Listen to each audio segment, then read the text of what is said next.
Thank you very much. It's a very hard act to follow after the PM and after Minister Gobind gave such rousing speeches. I'm going to try, but I'm going to try and spice things up a little bit. I've been in the tech space now for 30 years, and I have to tell you that this is the first time in my life I have felt the ground shifting under my feet.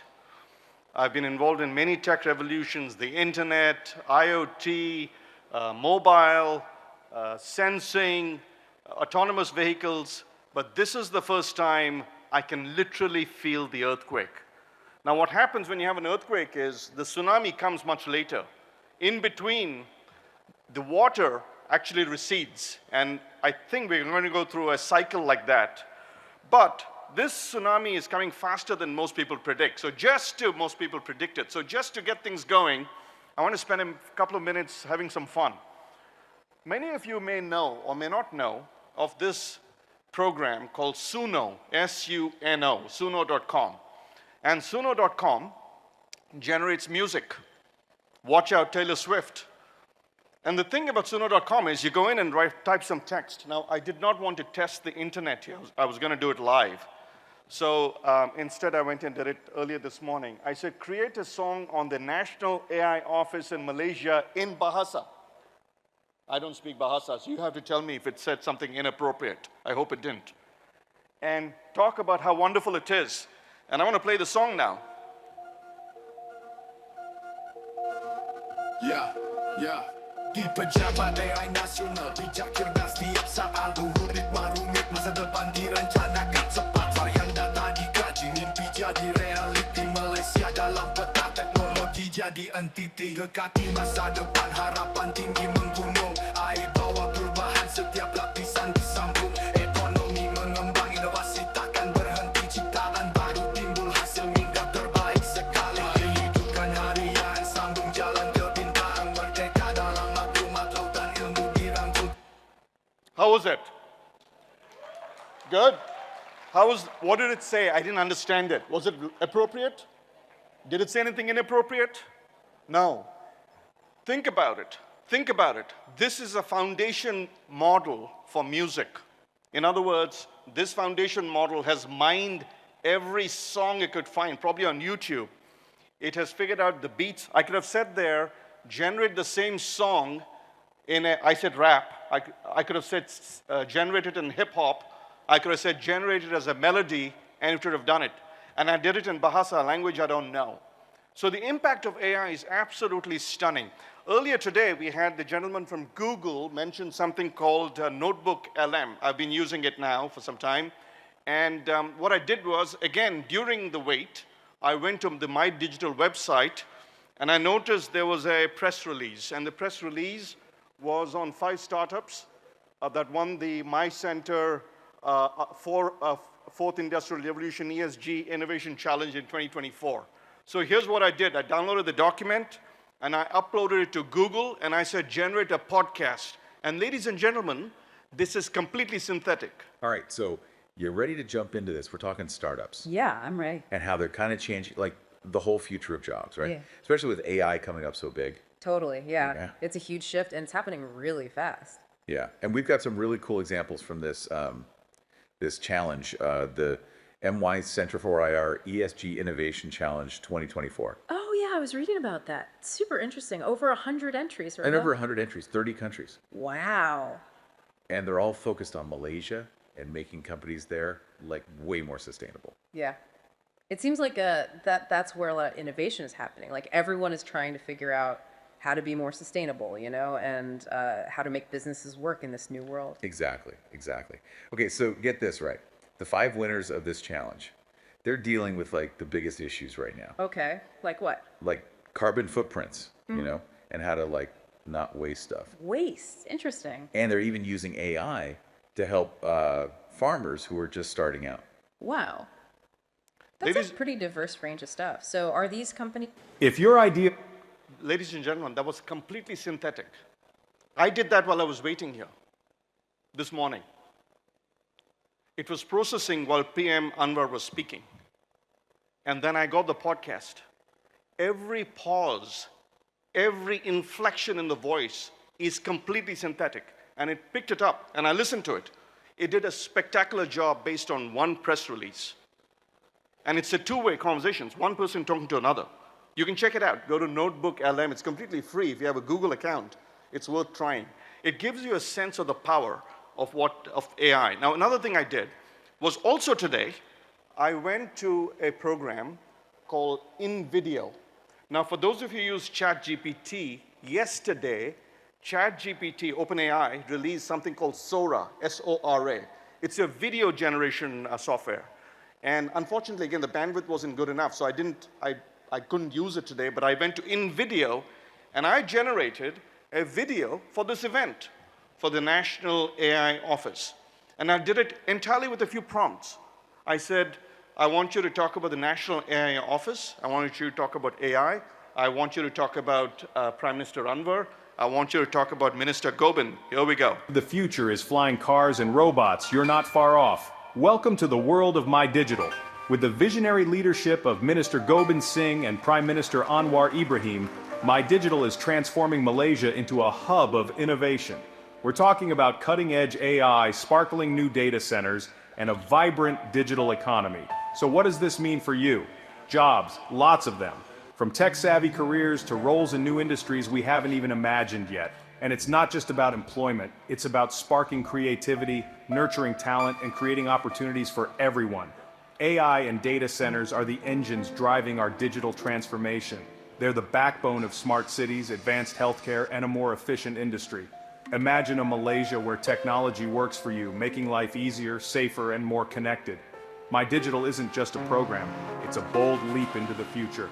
With every step, we're building a nation that's ready to compete on the global stage, a nation that's ready for tomorrow. So let's get excited, Malaysia. The future is here, and it's digital. Together, under the guidance of our leaders, we're shaping a future that's innovative, inclusive, and incredibly bright. Join us on this incredible journey. My Digital, where the future begins today. So, ladies and gentlemen, during the festivities of the morning, I created a 20-minute podcast. I produced a fairly well-polished 3-minute video, and I composed a song and performed it in the highest quality possible in a genre I could never understand, rap, and a language I don't speak, Bahasa. This is the new world, and I did this as an experiment just to show you what is possible. I was going to do it live, as I said. I could have done it in front of you, but I did not want to test the internet. Ironic that the internet or the Wi-Fi is the thing that's holding me back. What this means for the future of productivity is stunning. But I just want to say that while that was fun, I want to show you one more video, which is not synthetic. This one is real. This is when foundation models meet robots. And let me show you a video. This was sent to me by my student, who is one of the founders of a company called Physical Intelligence in Silicon Valley.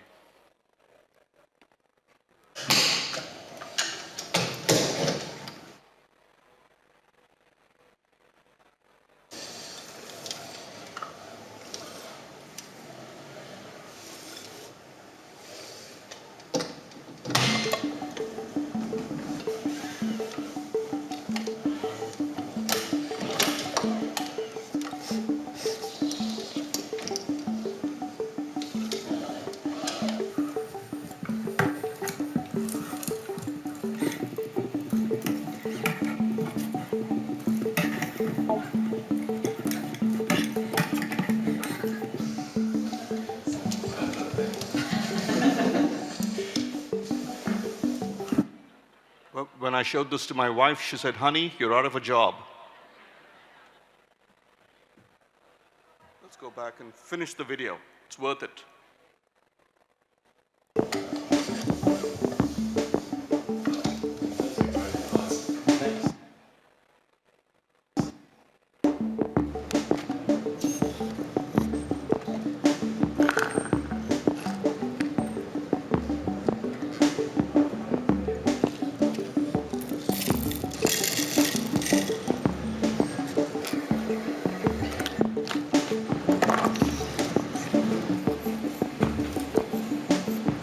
This is a very difficult task.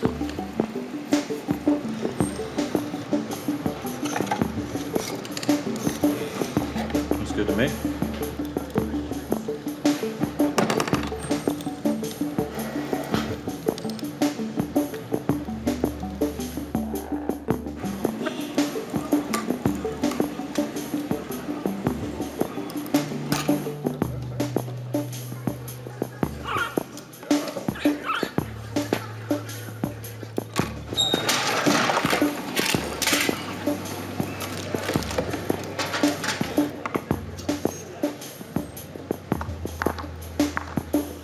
Picking up eggs has been one of the most difficult, unsurmountable tasks in robotics. Thank you. The thing about this robot is it wasn't trained to do these things. This is large language models, foundation models meeting robotics. And this is the world we're in today. Now, you have to know that for many of you, AI is new. But actually, AI is not new. Don't think of it as a gimmick that just showed up. AI is 82 years old. It's older than every one of you. And the thing about AI is, the history of AI began at the turn of the last century with a Nobel Prize, actually. I see two Spaniards here sitting in front. Ramon y Cajal. There's a Ramon y Cajal Street in Madrid. And Ramon y Cajal got the Nobel Prize along with another gentleman called Golgi for discovering how neurons looked and worked. And then we figured out that you could put these neurons in computers, and this is what the first computer looked like. And of course, this could not compete with the human brain, because the human brain is actually 86 billion neurons. And that's why it took 82 years for AI to take off.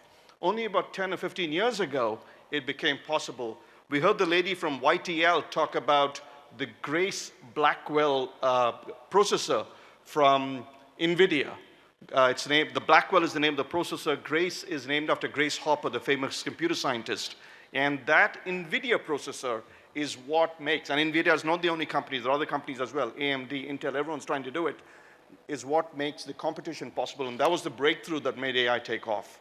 And you should know that this NVIDIA processor, actually this is not the Blackwell, but the NVIDIA processor, the Grace that she referred to, has two chips, two dies. Each of them has 104 billion transistors. 104 billion transistors.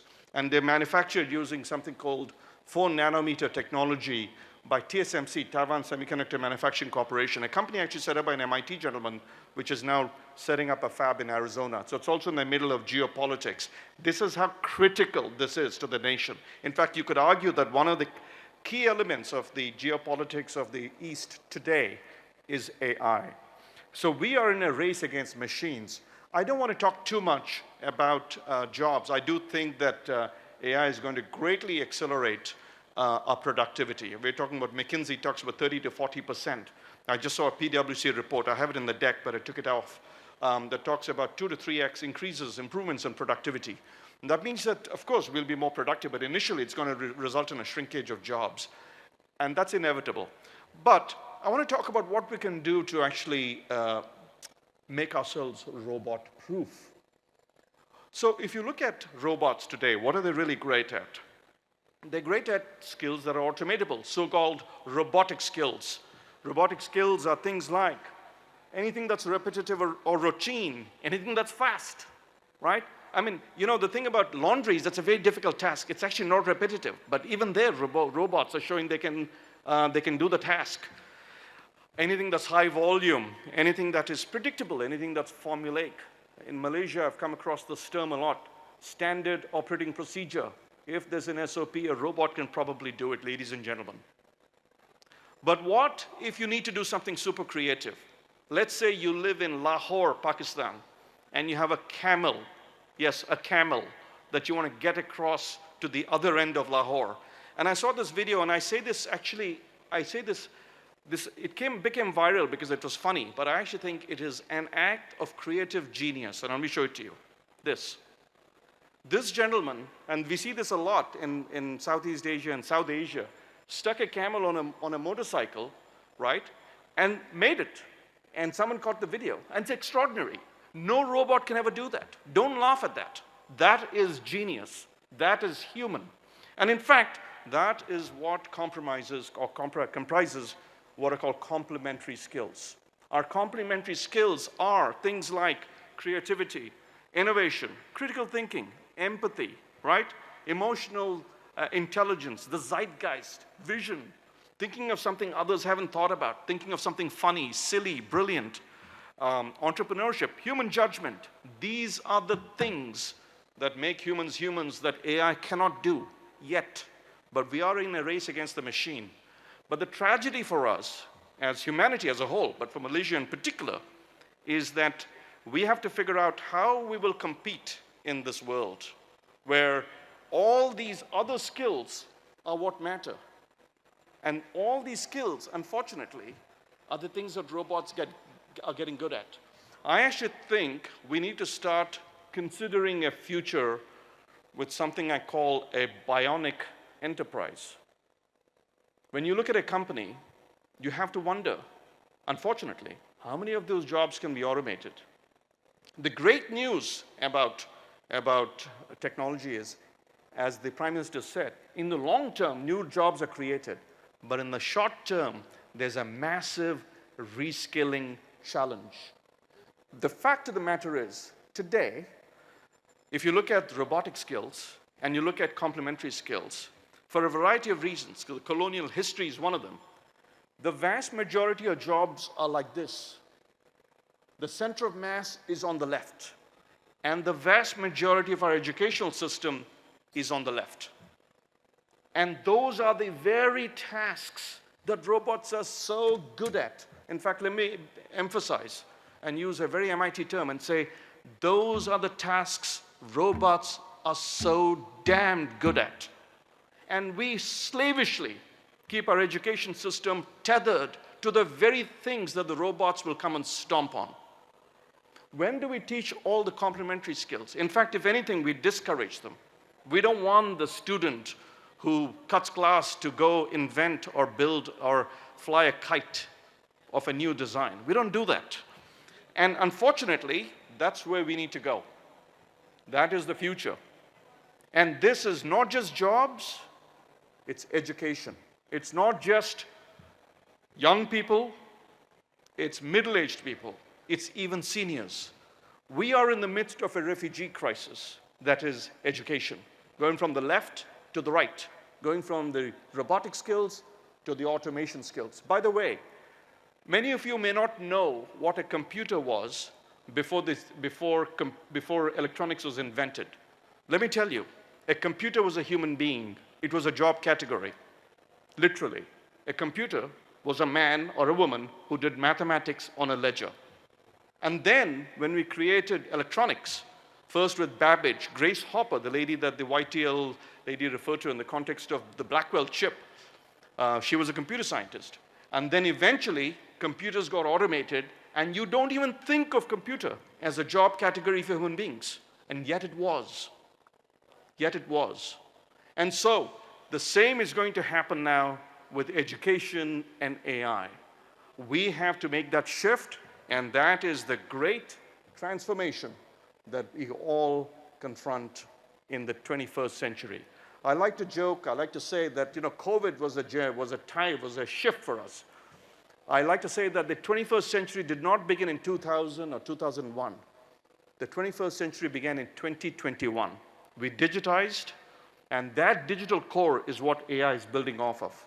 And we have to enter the new century with a new resolve to rethink education and everything we're doing, and also rethink jobs. Because if you do jobs that the robots can do, you're done. And that's our challenge today. I want to end with this picture. This is a friend of mine and a professor at MIT. His name is Hugh Herr, H-E-R-R. Actually, I had a coffee with him 10 days ago. Hugh wears prosthetics. And the reason Hugh wears prosthetics, he has below-knee prosthetics, is because in a climbing accident, he lost his legs in the White Mountains in America about 40 years ago. And then he came to MIT, became a professor, and he became the top prosthetics researcher on the planet. And he and I serve on many committees together. And he walks into rooms with his prosthetics, and he asks people, just to make the point, he says, Why would you keep your real legs when you can have these? Why would you keep your real legs when you can have these? That is how we've got to look at AI, not as something that's attacking us, but something we use as a tool to assault the future. If you wait, someone else is coming for you. And I want to show you this picture of Hugh. The fact of the matter is, he used the robots, the robotic legs, basically the robots attached to his legs, prosthetics. He used them as tools, and he provides a complementary skill. He went back to climbing, and he climbs with his prosthetics. It's an extraordinary story. It's a tragic one as well, but not to him. He says, I'm better now and I'm stronger with AI. And we should all think of AI like that. We're not losing our legs, but we have to use it as a weapon. So look, the Asia School of Business, of which I'm the CEO and president, we have an amazing set of colleagues here. We believe deeply in this, so we've launched something called Agile Continuous Education, ACE. I just put up the QR codes if you want to look at it. And what it is you can take these courses on an agile and continuous basis to upskill yourself when it comes to things like artificial intelligence or corporate finance or even lateral entry into a degree. We also, with My Digital, created a course called the Executive Digital Leadership Program, EDLP. We celebrated the graduation a few days ago. Oops, what happened to my slides? The slides vanished. Oh. Slides are gone. Okay, there you go. We'll lose connection. Let's see if it comes back. There you go. So those are the QR codes. And we celebrated the My Digital program graduation last month. Last month. That was Minister Gobind. He came to it, and this is executive leaders learning how to confront a digital world. So thank you very much. I want to end with this picture because of course, it generated using AI. Okay, I used DALL-E to generate it. I think we also as a society need to confront what it means to be human. As I said, complementary skills is one thing for tasks and so on. But I asked AI to generate an image of a robot reading a book while the rest of us look at our phones and Instagram. And that's the one that came up. And I think that's the moment we're in right now. We're in a moment where it's a moment of reckoning, really, which is what is human? Is it us? Or is the robot more curious about all the wonderful diversity and all the amazing things that are happening around the world? So I'll end with that hopefully sobering note, but hopefully with a positive message, which is if we can seize the day, carpe diem, as they say in Latin, I think Malaysia can really take on AI, and I hope it will. Thank you very much.